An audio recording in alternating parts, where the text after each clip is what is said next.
All right, let's dive into LEILA ABOUZEID's A Year of the Elephant. We've got some great sources for you today. Academic analyses, a chapter-by-chapter summary.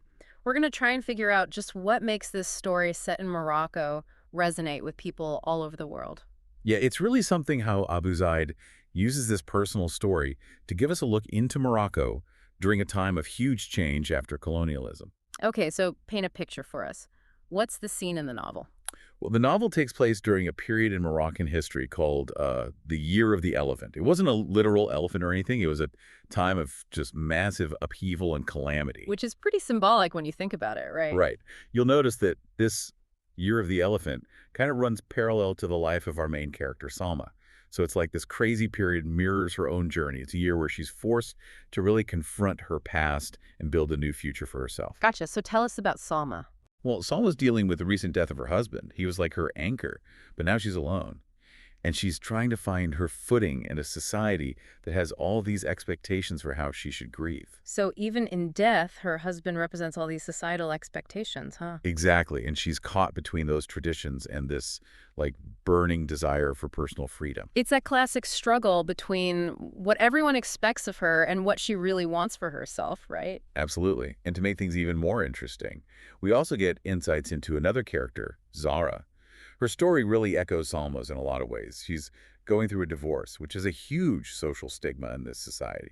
She's facing so much pressure to conform. Whoa, that's a lot to deal with. It doesn't really sound like Zara is the type to just sit back and take it, though. What does she do? Well, Zara's a firecracker, that's for sure. She makes the decision to leave her hometown and head to Casablanca, which was a seriously bold move. It symbolizes her desire to break free and create a new life for herself. So both Salma and Zara are dealing with loss and trying to forge their own paths. But is there any real hope for women like them to actually find freedom in what seems like a pretty rigid society? Well, the novel doesn't shy away from the hard stuff. For example, Zara faces betrayal.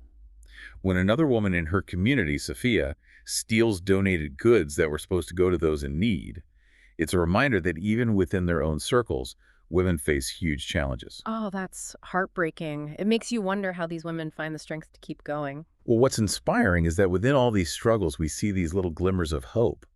There's this really powerful scene where Zara, along with Rukia and Fatna, organize these secret meetings. They meet to discuss their country's future and their own roles in shaping it. So they're refusing to be silenced. Exactly. It shows this kind of burgeoning political awareness among women, a desire to really participate in making a new path for themselves and their society. Now let's talk about the elephant in the room, literally. Why is the symbol of an elephant woven throughout the whole story? Well, remember how we talked about the Year of the Elephant as being a time of crazy upheaval?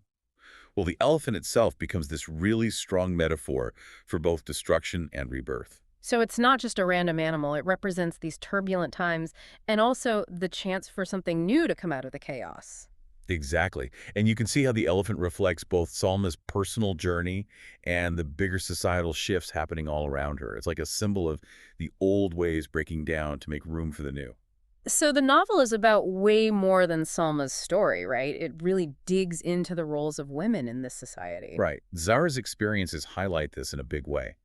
The novel talks about her feelings of betrayal, her struggles to even find work, and the constant weight of society's expectations. It sounds like a constant uphill battle for her, always fighting these norms. It is, but what's interesting is that both Salma and Zara's stories really show us that memory and history play a huge role in shaping their identities. So how do their individual stories connect with the bigger picture of history and culture? Well, think about Zara's reflections on all the changes that happened after Morocco gained independence. She talks about how people around her are either adapting to this new landscape or failing to adapt. Her own feelings of loss and displacement become intertwined with all these broader shifts happening across Morocco.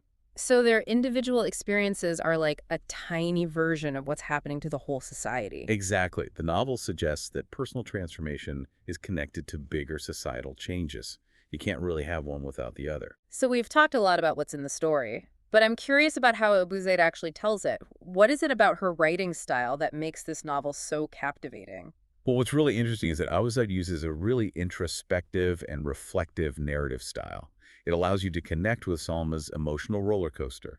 You experience all her doubts and every little moment of joy right there with her. It sounds like a really intimate reading experience. It is. And the way Abuzaid weaves in all these vivid symbols, especially that elephant, it gives you a much deeper understanding of Salma's struggles and the whole political scene around her. So the writing isn't just about telling a story. It's about making you feel like you're right there with the characters living through everything firsthand. Exactly. It's a style that pulls you in and makes you think deeply about what's going on both a personal and societal level. We've covered a lot of ground so far. We've talked about the historical context and these amazing female characters.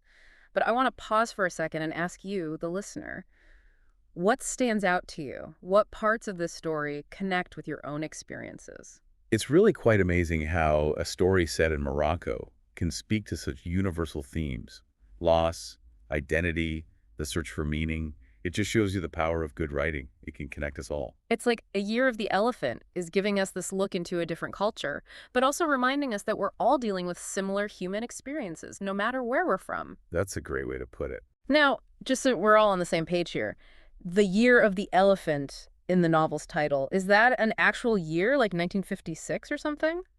Or is it more of a symbolic thing? That's a great question.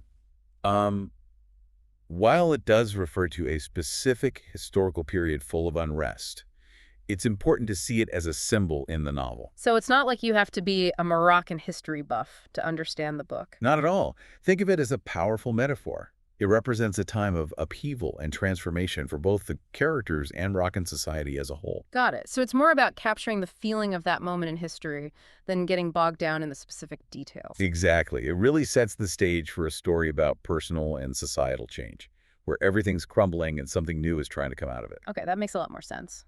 Now, I'm really curious to get more into Salma's head. We know she's grieving and she's longing for freedom, but what's really going on in there? Abuzai doesn't really spell it all out for us.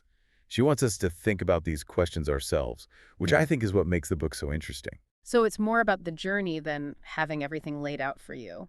Exactly. And that's where Abuzaid's writing really shines. She weaves together the personal struggles of these characters with the massive historical changes happening all around them. It's like we're getting this multi-layered story Yeah. where individual lives are totally caught up in the bigger forces of history and culture. That's a great way to put it. And it's one of the things that makes A Year of the Elephant so relevant, even decades after it was written. Now, I know we've touched on this already, but can we go a little deeper into this whole tradition versus modernity thing? How does the novel explore this, especially in the lives of women like Salma and Zara?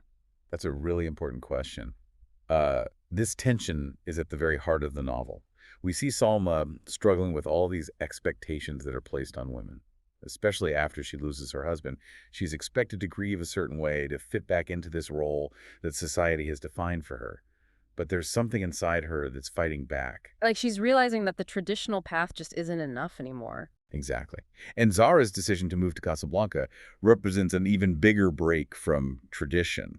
She's choosing to define her own life, to go after opportunities that are usually denied to women in her society. So both characters are challenging the status quo in their own ways, even if it means they face disapproval. Absolutely. Yeah. And what's interesting is that the novel doesn't present this as a simple good versus evil kind of thing. It acknowledges the good parts of tradition, the comfort and security that it can offer, while also recognizing the limits it can place on people, especially women. So it's a really nuanced look at how tradition and modern life can both exist together and clash, especially in a society that's changing so fast. Precisely. And through Salma and Zara, we get to think about these complex issues and maybe challenge our own assumptions about the roles women play in traditional societies. And speaking of challenging assumptions, I'm curious about how the novel ends. I've heard it's pretty ambiguous. What can you tell us about it without spoiling too much? Well, you're right. The ending doesn't tie everything up in a neat little bow. It leaves you with a sense of wonder and makes you draw your own conclusions. So it's not one of those stories that gives you all the answers. It's one that makes you think and reflect even after you're done reading. Exactly, and that's what makes it so powerful. It sticks with you. It sounds like A Year of the Elephant demands your attention. It makes you think about these complex issues and then ultimately leaves you with more questions than answers. That's a great way to put it, and that's exactly what we're going for here. We want you to come away from this with a deeper understanding of the novel and the things it explores, but also with a sense of curiosity that will encourage you to go read the book yourself. All right, before we wrap up this part of our deep dive, I want to touch on something else the sources highlighted, the role of memory in the novel. It seems like it's more than just remembering the past. You're right. Memory in The Year of the Elephant isn't just about recounting events. It's about how the past shapes the present and how individual and collective memories connect with the current moment. So it's like the characters are carrying their past with them, and it affects how they see the world and make decisions. Exactly. For example, think about Zara's memories of her childhood and how those contrast with the life she's building for herself in Casablanca. Or consider Salma's memories of her husband. They both comfort and constrain her as she's trying to figure out this new independence. So memory plays a huge role in shaping who they are and how they navigate this changing world. Absolutely. And through these individual memories, the novel is able to explore this bigger theme of Morocco's transition from its colonial past to this uncertain future. It's like individual and collective memories are woven together to create this picture of a society in flux. So it's not just a personal story. It's about understanding how memory shapes who we are, how Yeah. we see our culture and our place in history. You got it. And that's one of the things that makes A Year of the Elephant so rich and rewarding. It works on multiple levels. It asks you to think about the personal, the political, and the historical all at once. Okay, that's a good place to pause for now. When we come back, we'll dig deeper into the characters' relationships, the themes of grief and loss, and the novel's political implications. So stay tuned. We'll be right back. Welcome back to our deep dive into A Year of the Elephant. Before we went off, we were talking about how memory shapes the characters and even the whole society. Now I think it's time to really get into the heart of the story, the relationships. We've got Salma dealing with the loss of her husband, and then there's Zara who left her small town for Casablanca. Both are searching for their own place in the world. Yeah, and what's really interesting is how both Salma and Zara's stories show us this push and pull between power, independence, and relationships. Even though he's gone, Salma's husband is still this huge presence in her life. Yeah, that makes sense. He represented security for her, but now she has to figure out who she is without him. Right, and that's tough. She's torn between wanting freedom and feeling the weight of all these expectations. It's like she's waking up to her own needs for the very first time. And then we have Zara. Her divorce isn't just a personal thing. It comes with this huge social stigma. Exactly. Divorce throws her whole future into question. She's seen as a failure, and her options are super limited. That's gotta be rough. But it sounds like she's not giving up. Moving to Casablanca was pretty brave for a woman in her position. Zara's definitely a fighter. Every step she takes is like a challenge to these social norms. From leaving her town to supporting herself, she's determined to make her own way. So both Salma and Zara are pushing back against the roles they're expected to play. But do they find any support? It can't be easy to do this alone. That's a great point, and they do. Both women find support in these really unexpected ways. Salma connects with the sheik who guides her spiritually, and Zara finds strength in this whole community of women who are also challenging the rules. So even in a society that seems to restrict women's choices, they find strength in these unique connections. Exactly. It really highlights how crucial female solidarity can be, especially when their voices aren't usually heard. It's a good reminder that even when we're facing really tough stuff, we can find support in each other and find a way to be resilient. Right. And it shows how these relationships with family, friends, even society as a whole, they become this backdrop for exploring grief, loss, and finding your identity. Speaking of grief, Salma's loss is such a big part of the novel. You can really feel the weight of it. Yeah, her grief affects everything. How she sees the world, how she interacts with people, even her sense of self. It's like she's lost a part of herself. And it's not a simple kind of grief, is it? No, it's messy and unpredictable. Salma goes through these waves of sadness, anger, even moments where she feels strangely free. That's interesting, because even though Zara's going through something different, you could say that she's experiencing grief too. Yeah, you're right to point that out. Her divorce represents the loss of this future she had imagined for herself. It's the loss of a relationship and even a certain social standing. So it's like grief can have all these different forms. It's not always about death. It's about losing something important and having to adjust. Exactly. Both Salma and Zara show us that grieving is a process. There's no easy answers. It's about facing those feelings and learning to move forward. It's like they're both shedding their old identities and finding new strength as they go. Yeah, that's a great way to put it. And this theme of transformation isn't just personal. It's happening on a societal level too, right? Morocco's going through these huge changes after gaining independence. So the whole country is going through its own version of grief and change. Precisely. There's all this tension and uncertainty as people try to figure out what this new Morocco is going to look like. And how does Abu Zaid bring that political stuff into the personal stories of Salma and Zara? She's so good at it. Yeah. For example, Zara sees how some people around her are embracing the changes, while others are clinging to the past. It reflects the larger struggle of a nation trying to figure out its own identity. So by focusing on these individual journeys, Abu Zaid is also telling this bigger story about a society in transition. You got it. She shows us how personal and political change are totally intertwined. You can't separate them. It's like by understanding what these characters are going through, we can understand the historical moment better. Exactly. It's what makes A Year of the Elephant so powerful.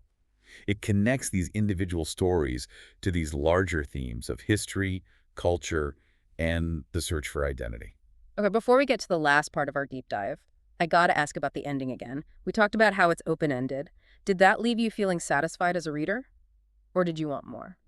You know, I actually found the open ending to be one of the most interesting parts of the book. Yeah. It makes you think for yourself. So it's not one of those stories that ties everything up neatly. Not at all, and I think that's on purpose. Abu Zaid lets her readers figure out what it all means. It's like she's inviting you into a conversation, asking you to think about the characters and their futures. Exactly. Yeah. She's not just giving you the answers. She wants you to think about how complicated life is and come to your own conclusions. I like that. It's not just passively reading a story. You have to actually engage with it. Right, and that's what makes A Year of the Elephant so much more than just a novel. It makes you think critically, empathize with the characters, and really consider these big questions about life, loss, and searching for meaning. That's a perfect way to set up the final part of our deep dive. We'll talk about Abu Zaid's legacy, the impact of A Year of the Elephant, and what it means for readers today. Don't go anywhere. Welcome back to the deep dive. We've spent this episode really getting into A Year of the Elephant. We talked about the historical stuff, what the characters are going through, and how memory plays such a big role. It really is remarkable. A story set in Morocco, but it feels so universal, you know? Yeah, it says a lot about Abu Zaid's skill as a writer, being able to capture these human experiences we all go through. Loss, searching for who we are, figuring out life when everything's always changing. Absolutely. And her writing, the language, the images, the way she uses the symbols, it's like it takes the novel beyond just a story. It becomes a work of art with these deep insights into, like, the human condition. Speaking of art, what about LEILA ABOUZEID's place in the literary world? Our sources describe her as this pioneer in modern Arabic literature. Oh, she definitely deserves that title. Abu Zaid was one of the first Moroccan women to gain international recognition for her writing, which paved the way for so many others. And she didn't shy away from pushing boundaries either, both in what she wrote about and how she wrote it. Yeah, A Year of the Elephant deals with some pretty heavy stuff. You know, female sexuality, divorce, the complexities of living in a society dominated by men, things that weren't really talked about openly. She was bold, but also so sensitive in how she approached these themes. Right. Her writing has this really unique blend of beauty and honesty. She just gets human emotions. It's like she's holding up this mirror, showing us both the good and the bad. Yeah, and it's that willingness to challenge things, to push those boundaries. That's what makes her work so powerful. So she wasn't just a writer, she was a cultural force, a voice for people who weren't always heard. Definitely. And her impact goes way beyond just her books. She inspired a whole generation of writers in Morocco and all over the world to find their own voices and tell their own stories. It's like she planted this seed that grew into this amazing garden of diverse voices and perspectives. And A Year of the Elephant has touched so many readers. I mean, it's been translated into tons of languages. It's taught in universities, and it still gets people talking about these really important issues. The role of women, the clash between tradition and modern life, the search for identity. And it feels like it just gets more relevant as time goes on, you know? With all the crazy stuff happening in the world, A Year of the Elephant offers this timeless reflection on what it means to be human. Yeah. It's a reminder that even when things are chaotic, there's beauty in the everyday, strength in our weaknesses, and always, always hope. That's something we all need to hear sometimes. I think so too. Right. It's a message that goes beyond borders and cultures. It speaks to that need to connect, to find meaning, and to figure out where we fit in. So as we wrap up this deep dive, I want to leave you with this. What part of Salma's journey really stuck with you? Did any part of her story feel like your own experiences, your own struggles? That's a great question, because in Salma, we see a little bit of ourselves. Her story reminds us that even when we face tough stuff, We're capable of growth and change. Well said. That's the power of a year of the elephant. It makes us think, it makes us feel, it makes us find our own meaning. And that's what makes it such an amazing book. It's a story that needs to be read, talked about, and remembered. Thanks for joining us on this deep dive. Until next time.